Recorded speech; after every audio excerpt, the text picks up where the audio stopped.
पूरा ब्रह्मांड कांप रहा है। देवता डर से थर थर कांप रहे हैं। असुर भाग खड़े हुए हैं और इस विनाश को रोकने के लिए एक देवता स्वयं मृत्यु को गले लगाने को तैयार है। आखिर महादेव ने जहर क्यों पिया?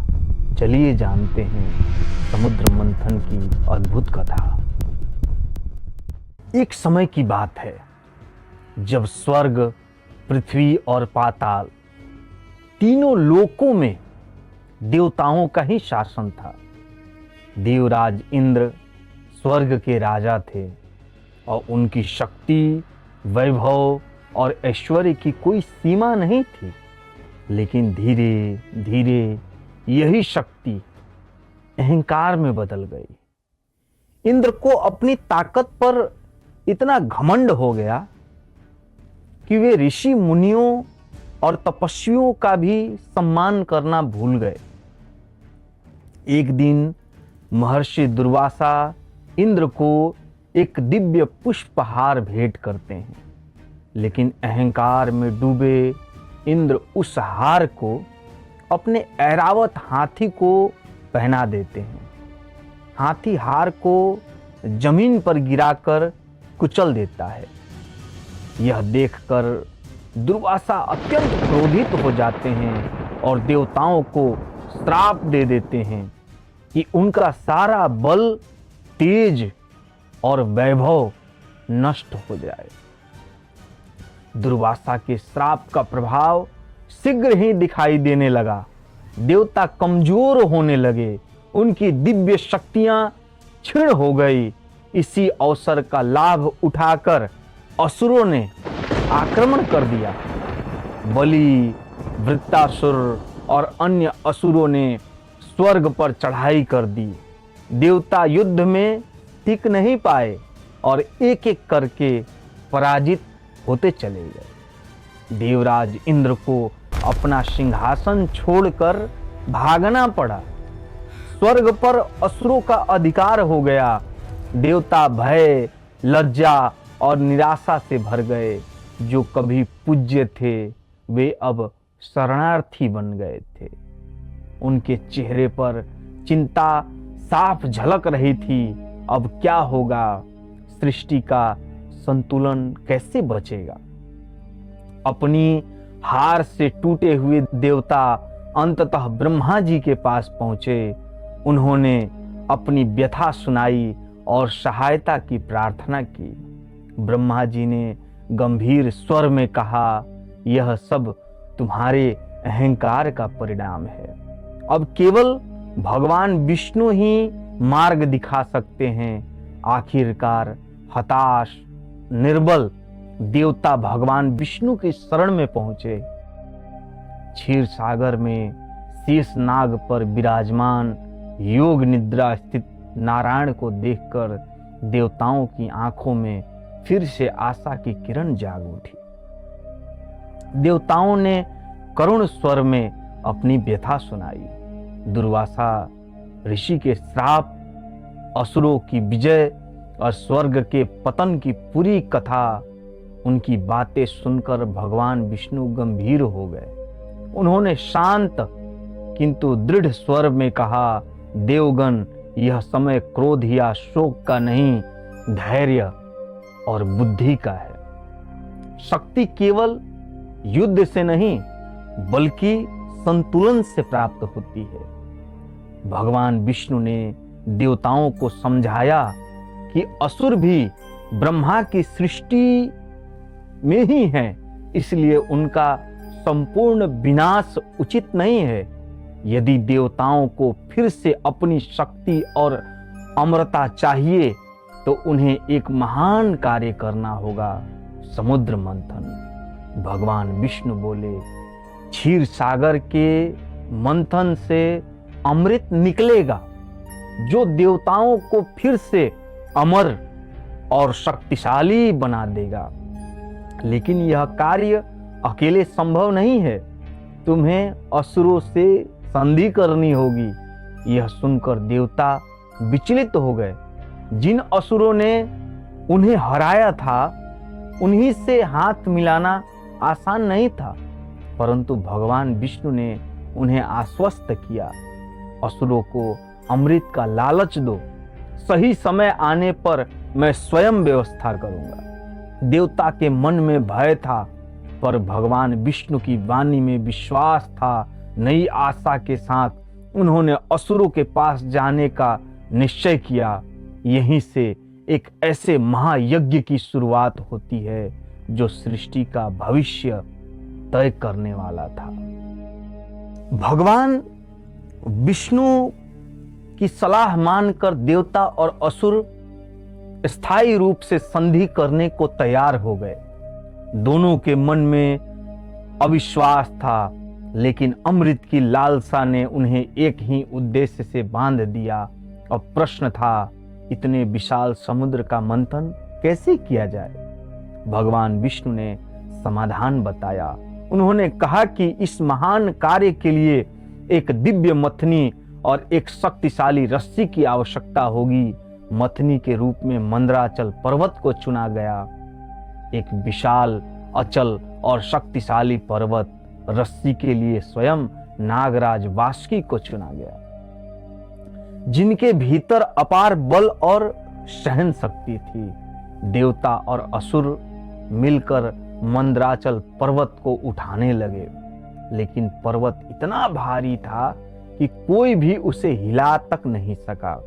तब भगवान विष्णु ने अपनी दिव्य शक्ति से मंदराचल को उठाकर क्षीर सागर के मध्य स्थापित किया। चारों ओर शंखनाद मंत्रोच्चार गूंजने लगे। महान मंथन आरंभ होने वाला था। अब वासुकी को पर्वत के चारों ओर लपेटा गया। असुरों ने चालाकी से वासुकी का सिर पकड़ लिया, क्योंकि उन्हें लगा कि सिर वाला भाग अधिक शक्तिशाली होगा। देवता पूंछ की ओर खड़े हुए। वासुकी के मुख से विषैली अग्नि और धुआं निकलने लगा, जिससे असुरों को कष्ट होने लगा, लेकिन उन्हें अहंकार ने उन्हें पीछे हटने नहीं दिया। जैसे ही मंथन शुरू हुआ, मंदराचल पर्वत समुद्र में डूबने लगा। क्षीर सागर में भयंकर हलचल मच गई। लहरें आकाश को छूने लगी, दिशाएं कांप उठी और देवता भयभीत हो गए। ऐसा प्रतीत हुआ मानो यह कार्य असंभव हो जाएगा। उसी क्षण भगवान विष्णु ने एक बार फिर सृष्टि की रक्षा के लिए अवतार लिया। उन्होंने कूर्म अवतार धारण किया। यह दृश्य केवल दिव्य नहीं था, यह गहरे अर्थ से भरा था। कूर्म अवतार यह दर्शाता है कि जब कोई व्यवस्था बोझ बन जाती है तो उसे सहने के लिए किसी को स्वयं नीचे उतरना पड़ता है। भगवान विष्णु ने शक्ति नहीं दिखाई, उन्होंने उत्तरदायित्व निभाया। पर्वत स्थिर होते ही मंथन फिर से संभव हुआ। देव और असुर फिर से प्रयास में लग गए, लेकिन अब समुद्र की प्रतिक्रिया और अधिक तीव्र हो गई। उसकी गहराइयों में दबे तत्व हिलने लगे। यह स्पष्ट था कि कुछ बाहर आने वाला है, लेकिन क्या, यह किसी को ज्ञात नहीं था। इस चरण पर अमृत की कोई चर्चा नहीं थी। यहां केवल यह समझ बन रही थी कि हर महान उद्देश्य के लिए पहले अव्यवस्था का सामना करना पड़ता है, और यही अव्यवस्था अगले क्षण एक ऐसे रूप में सामने आने वाली थी जिसने देवताओं को भी भयभीत कर दिया। अचानक क्षीर सागर का जल रंग बदलने लगा। नीले जल में काली रेखाएं उभरने लगी। हवा भारी हो गई, जैसे उसमें प्राण घातक भार घुल गया हो। फिर समुद्र की सतह फटने लगी और भीतर से एक घना धुआं उठने लगा। यह कोई साधारण तत्व नहीं था, यह था कालकूट। वह विष जो सृष्टि की सहन शक्ति से भी अधिक था। जैसे ही विष बाहर आया, उसका प्रभाव तुरंत फैलने लगा।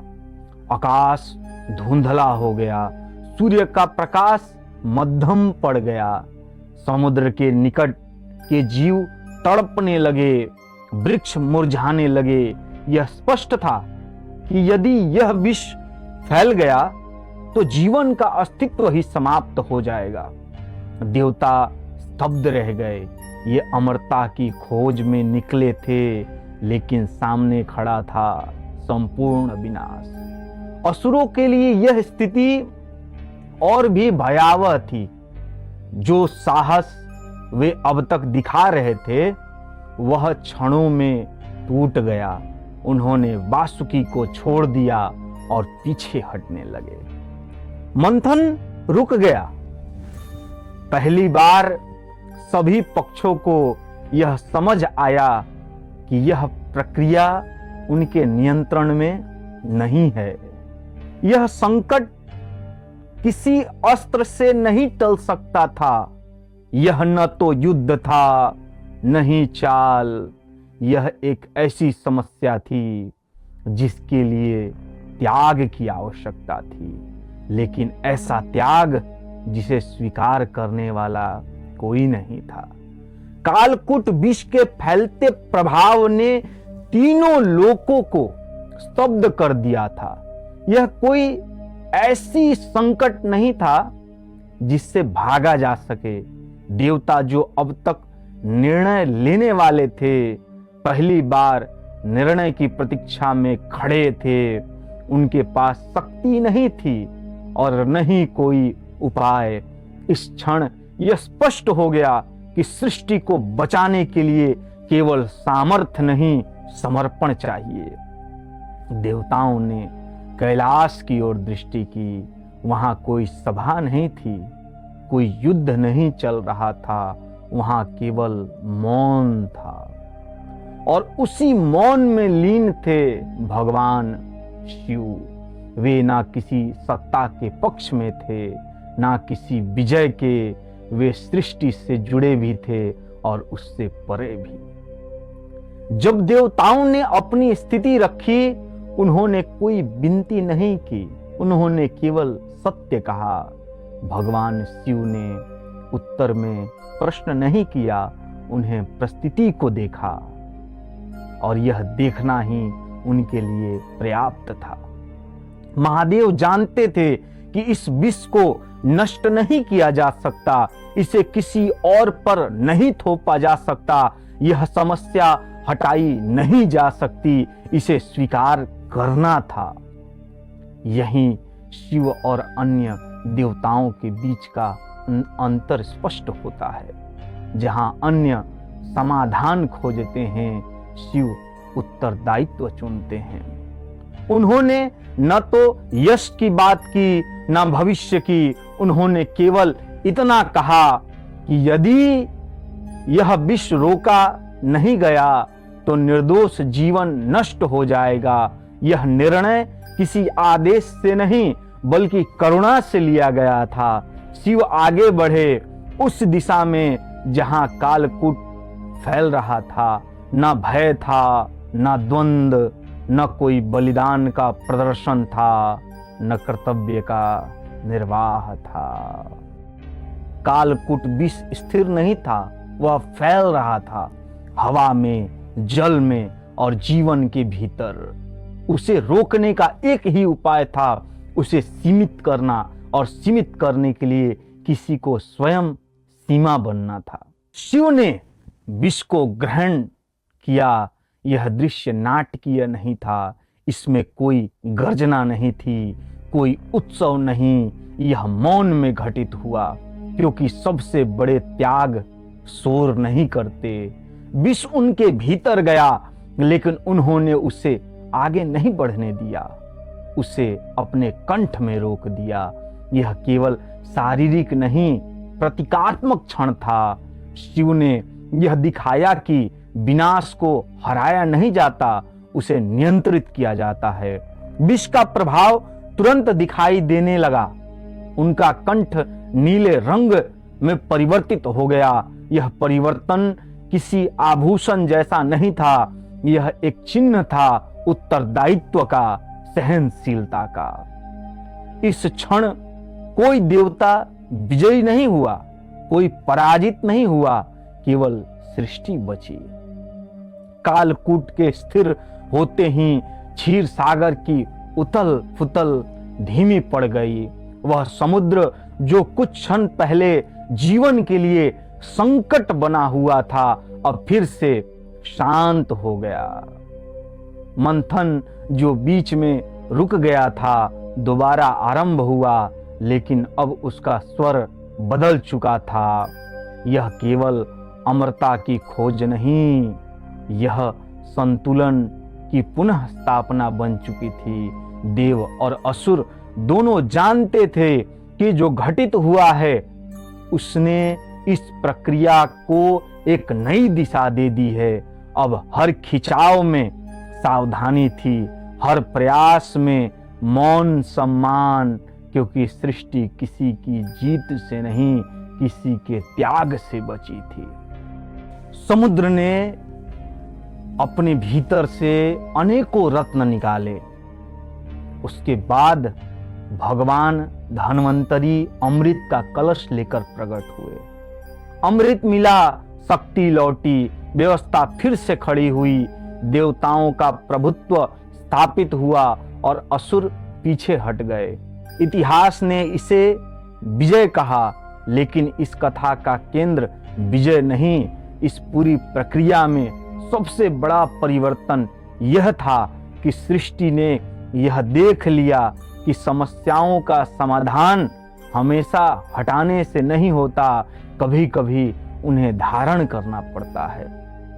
महादेव अमृत के सहभागी नहीं बने, उन्होंने कोई अधिकार नहीं मांगा, उनका कार्य पहले ही पूरा हो चुका था। उन्होंने वह स्वीकार किया जिसे कोई और स्वीकार नहीं कर सकता। यही इस कथा का वास्तविक अर्थ प्रकट होता है। समुद्र मंथन अमरता की कथा नहीं, उत्तरदायित्व की कथा है। हर युग में शक्तियां संघर्ष करती है, हर युग में संतुलन डगमगाता है, लेकिन हर युग को एक ऐसे अस्तित्व की आवश्यकता होती है जो स्वयं को केंद्र में रखे बिना व्यवस्था को थाम सके। नीलकंठ उसी स्मृति का नाम है। यह कथा हमें यह नहीं सिखाती कि अमृत कैसे पाया जाए, यह सिखाती है कि जब विष सामने आए तो उससे भागा कैसे नहीं जाए, बल्कि उसे सीमित कैसे किया जाए।